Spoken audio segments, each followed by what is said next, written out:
Nous sommes partis de l'idée que nous voyons à notre âge des congénères qui sont en train de partir, qui étaient et qui continuent à partir,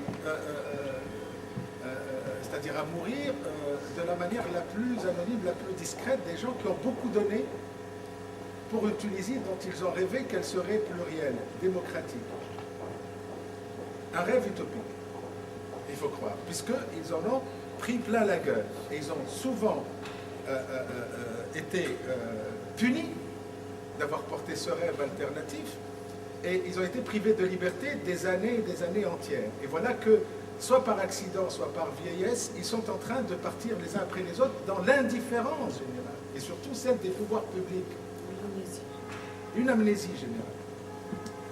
Donc on s'est dit, on va parler d'eux, on va leur rendre hommage. Mais on va aussi, la meilleure façon de rendre hommage, c'est de critiquer.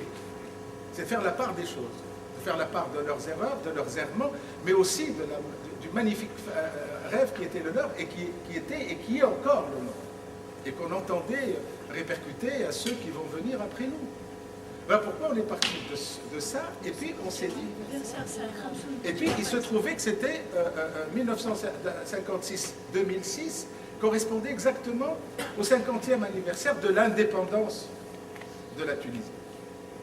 Alors, il fallait faire cette réflexion, vaquer à quelque chose qui procède à la fois du théâtre documentaire, du théâtre politique, du théâtre épique, d'un théâtre narratif, d'un théâtre d'évocation, d'un théâtre qui n'hésite pas à mettre face à face des contradictions.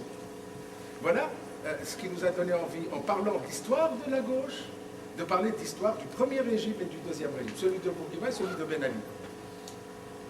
De l'histoire de la torture, d'histoire de l'oppression, de la répression des idées et des corps. Voilà pourquoi corps otages, otages de leurs idées, qui payent cher le prix d'une liberté à laquelle ils ont rêvé les uns et les autres. Et l'histoire de l'intégrisme, qui est la conséquence logique, disons, de l'écrasement de la gauche, du rêve de la gauche en Tunisie, pour faire court, et de la mainmise du premier et du deuxième régime sur les idées. Cette mainmise coercitive sur les idées, sur la pensée, sur tout ce qui pouvait bouger et ne pas être d'accord avec un certain ordre moral, un certain ordre religieux, un certain ordre politique. Et donc l'intégrisme n'est pas tombé comme ça du ciel, il a fallu qu'il soit promu, si j'ose dire, par l'action simultanée d'un pouvoir coercitif et violent et d'une gauche qui a à se reprocher un certain nombre de choses. Et d'une conjoncture internationale. Et d'une conjoncture internationale, car tout le monde en a pour son compte. Je ne pense pas que l'Occident soit innocent dans tout ce qui arrive aujourd'hui, jusqu'à ce matin, jusqu'à tout à l'heure, jusqu'à demain, dans le monde. Que ce soit l'Europe ou les États-Unis d'Amérique, l'Occident au sens large du terme. Voilà pourquoi nous interpellons également la conscience occidentale en ses responsabilités dans ce qui arrive dans nos pays supposés être émergents. Voilà grosso modo les enjeux, ou le triple axe de ce travail.